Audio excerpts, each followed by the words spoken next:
Hi, I'd like to get started if we could.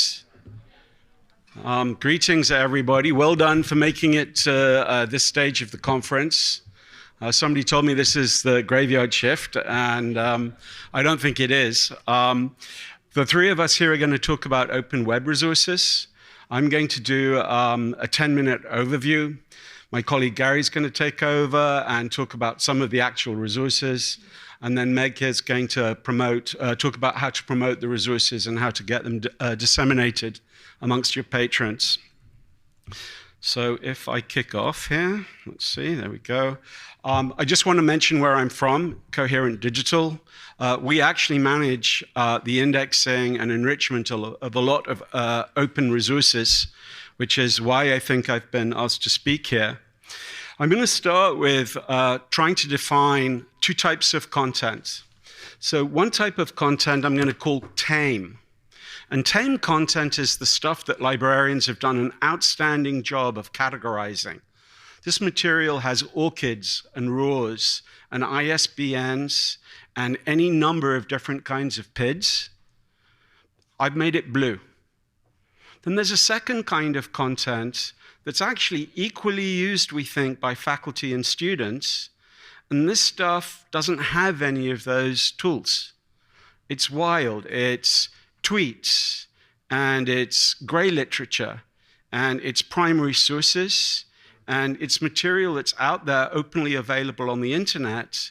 But for many students and scholars, it's really hard to use and really in need of library-style, publisher-style curation.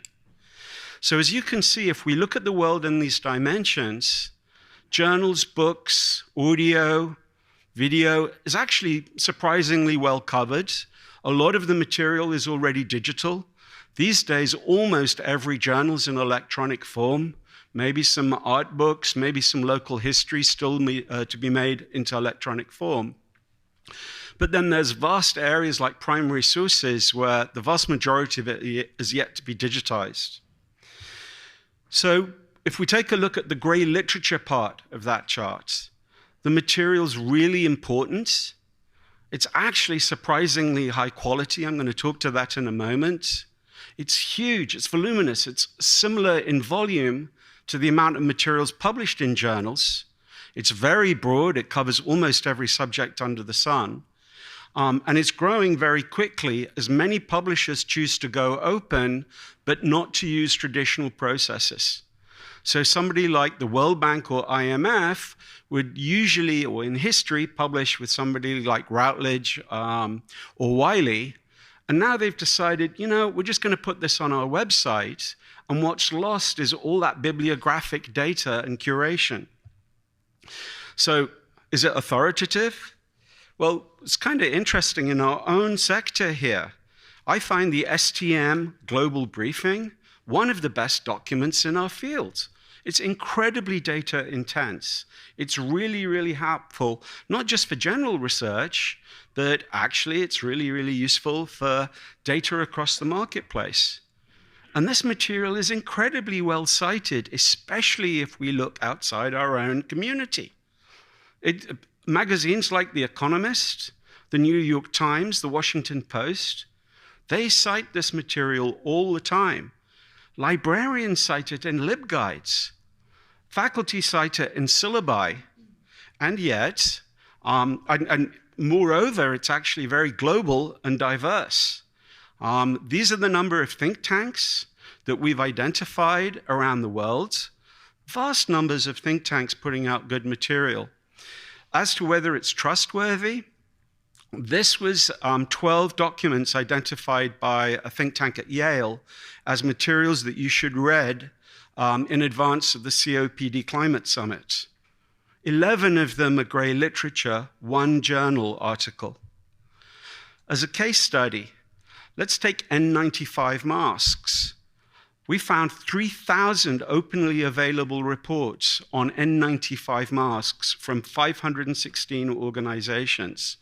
And if you look at who actually is doing the research, it's not the people who would come to mind. Like The American Public Transport Association, why would they be doing in-depth research on N95 masks? Aha, because their members are actually on buses and trains and very much confronted with the dangers of COVID. So the net result here is that we've got some very important research, but it has huge challenges.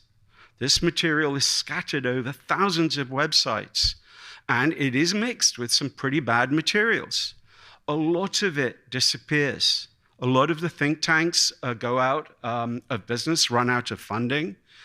Many indices don't cover this material. Web of Science doesn't cover it. Scopus doesn't cover it. And last and not least, there's a real absence of metadata. So that's gray literature. Let's take a look at primary sources. So we've been working with editorial advisors in Africa, and we asked them about African resources. And here's some of what they told us. There are millions of great pieces of primary sources, millions of them over the web. And these are great materials. There's full runs of magazines, incredible videos. The International Library of African Music is an unbelievable resource, and yet this material is hidden. And it's very difficult to find, and it's danger of disappearing. And again, it's of varying quality. The coverage itself is very similar to the kinds of materials published by people like Alexander Street or Gale.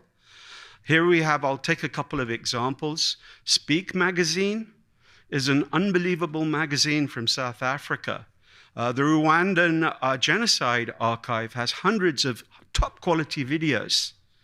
The British Library puts out thousands of recordings, and although these materials are actually openly available, they're very hard to catalog and deploy across our community. Let me give you an example. This is from a top nameless, if you come up to me afterwards, I'll tell you who it is, who did this LibGuide. They had a fantastic index of openly available websites, but when we analyzed the items described and the sites described on that website, we found a full 50% of them had links that were broken. And many of the links actually carried you through to a website. These examples on the left, the Bank of Sierra Leone now sells marijuana, apparently. And what's happening here is that people are actually capturing these websites and the traffic and then spamming them. So yes, africacarib.com, which was a wonderful website for African Caribbean culture, is now an Asian manga site. African Music Profiles, which was a beautiful biographical database of African musicians, is now apparently a Japanese dating website. So all of this material is actually openly, apparently available. These links, by the way, on the LibGuide still lead you to these sites. So it's a real shock for a student who's like, oh, I'm going to go to the Bank of Sierra Leone and see what their reports are. Oh, and guess what they find? So in effect, it has very similar challenges to the gray literature. Scattered, mixed quality, impermanent, lacking tools, and insufficient metadata. So I'm going to stop here and invite Gary to come up. But what I'd like to kind of strike the note of is we are spending a small fortune on materials that are behind paywalls, and there's good reasons for that, but the usage is actually 50-50, we estimate. And you can really help students, faculty, and researchers by altering the balance and paying more attention to adding library and publisher value to the openly available content. Thank you. Thanks, Stephen. Good morning. Well, it's 11:59, so almost good afternoon. Let's see if we can get this up and running here. I'm a Mac guy and I'm using a PC right now, so I apologize already. My name is Gary Price, and let's see if we can get this going here.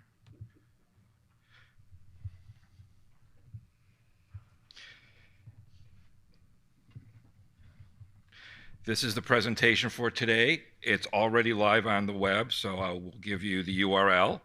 and the QR code if you want to take a picture of it. And this will remain up and live for the next little while, and I hope to contribute more to it. I'm going to focus today on video and audio resources. I'm going to take a little bit deeper dive into one of the types of content that Stephen just mentioned. Before that, I am a librarian. I sometimes play a journalist on TV, and I have three. Well, I'm also doing some work for Stephen now, but the three things I'm probably most well known for. One is something new called, I'm working for Choice, LibTech Insights, a new service they've started. I edit something called ARL, the Association of Research Libraries Day in Review, and I am the co-founder and editor of a website for Library Journal called infoDOCKET. So here's this page, the URL. Everything that Stephen just said about all types of material is absolutely 100% accurate, and in many cases, the audio-video content is even more of a challenge. I don't believe that in the internet age, as it relates to library, we are doing anything close to what we should be doing, including what Stephen ended with, by making this stuff more visible, by providing links to it, by adding links to LibGuides to it. It is valuable material and can very, very, very easily go unnoticed and unused by people who would find a lot of value in it. So it's underused, it's a mess, again, to use Stephen's word, it needs to be tamed, and this is a huge opportunity for our community. This is material that years ago, and not that many years ago, was difficult, if not impossible, to access in a timely manner. Now that it's here, for most people, this hasn't changed in the age of the internet and the age of Google. If it's below that fourth or fifth result, it might as well be invisible. We need to be illuminating this material through any mechanism possible, and that includes just if there's a faculty member or student that you know that might find value in it, sending him or her a quick email saying, do you know about this collection? Thank you. You're not going to hit a home run every time, but over the course of a month or two, over the course of a year, you will make a friend and you will put your name in front of them as somebody who can share valuable content with them. Again, LibGuides, often outdated and in all respects, broken links, as Stephen said, but I've noticed this, especially in the audio-video LibGuides, they're often really also undersourced. There's too much good stuff out there. One of the challenges with video itself is getting inside of video, because most people don't have 4 hours to listen to a lecture or even 30 minutes. This is where I think AI can play a huge amount of value to summarize what's in there and at least gives you an idea. Well, there's 5 videos I want to watch. I'll start with these 3 because the AI summary at least clues me in to something that might be useful. So it's AI summaries, it's all of that, and I think we're going to see more.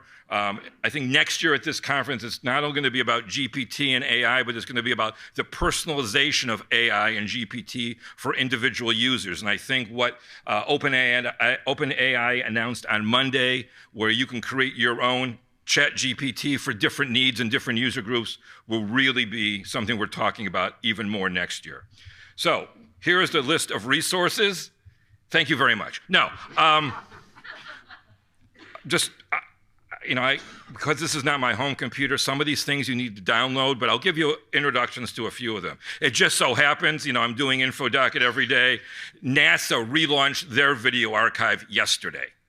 And if you're a space geek like myself and my colleague here, it's going to be I'm really excited about that. I also want to point out there are so many great cultural heritage collections, often coming from libraries. This is one from the Ohio University Library in Athens, Ohio. This is a collection that they got access to of streamable audio of 888 author interviews, including Margaret Atwood, Ray Bradbury, John Updike. Unless you stumble upon this, have a friend or a colleague at Ohio University do a very precise Google search, this material is probably going to go unnoticed, unused by a lot of people who might find it useful. So a lot of these digital collections are not only coming from outside sources, but from our community as well. And there is no, not that I know of, but there's no federated search tool, even for the collections coming out of libraries. Free Sound is an archive if you need a sound effect. Their interface relaunched last week. It's in partnership with the Internet Archive. So if you need a sound of train tracks or somebody walking down the street, that type of thing, this is the huge archive of those materials. Fresh Air, an incredible, the NPR radio show. There are 2 different versions of that archive of every interview, either on the Fresh Air website itself, or I think 20 years of those interviews are actually in WorldCat, where you can stream directly from the WorldCat interface. A lot of the material that's actually downloadable, there's a facet called downloadable archival material. So there's a lot of great stuff on WorldCat, and if you can limit to that downloadable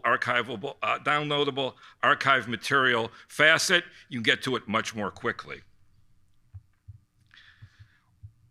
One resource that's on here that I need to tell you about is the American Archive of Public Broadcasting. Are any of you familiar with this one? I'm sure there's a few people from, maybe somebody from Library of Congress. This is a project from the Library of Congress and WGBH in Boston. So let me open this example. So this is just a massive project aggregating material from public broadcasters around the country. There are many special collections and sub-collections. Much of it you can, more and more of it I should say, you can stream online. This is a great collection for a variety of researchers. This is the PBS NewsHour archive, or AKA the McNeil-Lehrer report, from the first episode in October 75 to 2019, full video with transcripts. Again, unless you knew that this is out there or did the right search, it's not easily discoverable. The collection itself can be challenging, but you have to go here to actually be able to search to find out that somebody said something in one episode of the McNeil-Lehrer report in 1982. An incredible collection. And again, we need to be doing, as Stephen said, a better job of making this material much more accessible to end users.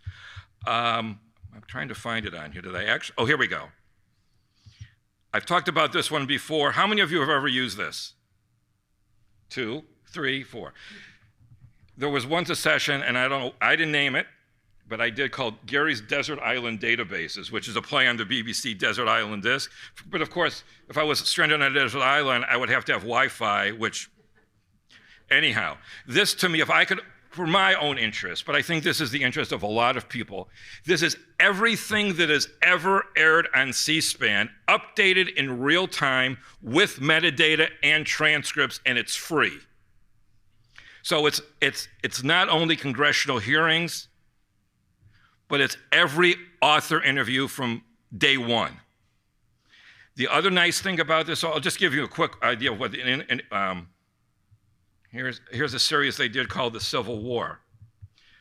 Every one of these programs, so this is one that they did last month, you can see that there's a transcript created for it. You can then search inside of the transcript. Another nice feature that they offer for free for registered users, free to do that, is you can actually clip the video for the user's needs. So if you don't want to show, somebody wants to only use 4 minutes of it, you just move the levers to the left and to the right.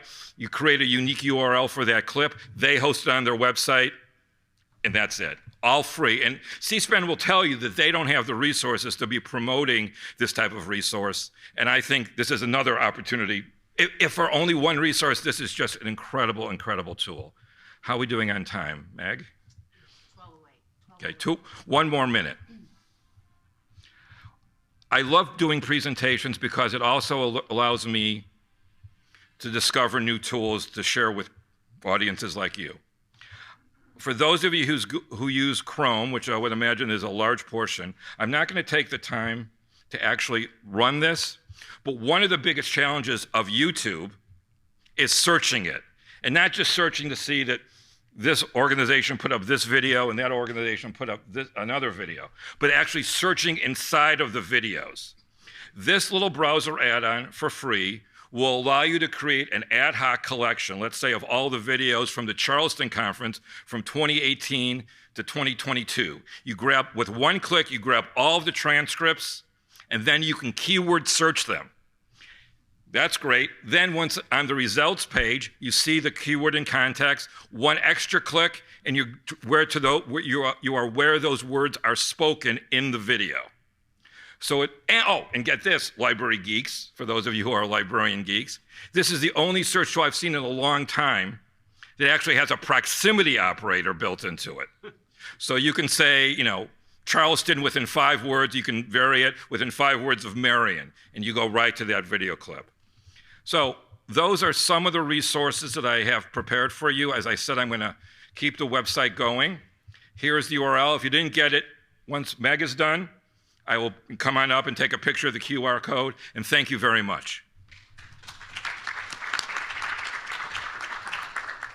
So you need your slides. Try to switch this guy out. Oh, where We can't switch out. Okay, that's great. Stephen, could you help us get Meg's? Yeah, sure. It was in the folder of your. Here we go. While they're loading my slides, I'll do just a quick introduction. I am Meg McCroskey Blum. I self-identify as a recovering academic. After I didn't finish my PhD, I became a small business owner. I built my business from the ground up, and later on worked with agencies, so did a lot of marketing agency work, and then found my home at Lyrasis, which is a nice marriage of my academic and research background and also the business skills I learned in the for-profit world. So before I start talking to you from a marketing perspective, I want to talk about ways that you can help promote these resources that Gary and Stephen brought to your attention today, but also how you can connect those resources to all the other incredible services that your libraries offer. But really, I'm not here to tell you or teach you anything. You all know much better than I do the value that your library has and how to do your work. There's not a lot that you can learn from me as a marketer about how you operate on your campuses and in your communities. I'm really just here to give you a pep talk and let you know that almost everything you're doing is exactly what you need to be doing. I really firmly believe, I've worked in this field for 12 years, and I continue to be impressed by the work you do and how you do it. I just hope I can shine a light on some of the ways that I've seen institutions like yours help connect these resources and other resources to your end users in ways that help them know exactly how powerful your library is and help everyone understand that your library is the center of knowledge on your campus and in your community. So again, I'm not here to teach you anything. I'm just here to give you a pep talk, I think. Forgive the pop culture reference. It is kind of in my blood. I'm Gen X. But the main question here is, if you build it, will they come? So whether you build a resource, if you purchase a resource, or if you're using something from the open web, right? The fundamental question is, how do you ensure that these decisions help you get the result you need, which is exactly what we were talking about, right? Increase use, increase affinity, and help ensure that your library is exactly what we know it is, the center for knowledge on your campus and in your community. So if you build it, will they come? If you buy these high-end resources that we all know are vital and crucial, does that mean they get used, right? If you are a man in Iowa who possibly needs psychiatric help just because you dream up a baseball park, does it mean that the long extinct White Sox are gonna show up and play a game? So I think what you need to do is 3 things. 1, open the gates. 2, turn on the lights. 3, build a road. So our first step is open the gates. What we know about the resources that both Stephen and Gary have shown you today is that when they are vetted by you, whether your library is paying for them and resourcing them or not, we know that your expertise behind them, when you share them with your users, faculty, staff, researchers, students, even the wider public, when they are vetted by you and your expert teams, they are credible. They differentiate you and your staff from the tools that those people might use on their own. Google, Wikipedia. We know those resources muddy the water when we're talking about knowledge. However, if you are recommending these tools, you're helping clarify that knowledge. You're putting that knowledge in the hands of people who need it, as vetted by you and your expertise. The second thing is these resources are helpful. The format's easy, it's handy, it's convenient. They're approachable. They don't require a lot of research skills. They don't require students to have gone through deep levels of orientations, right?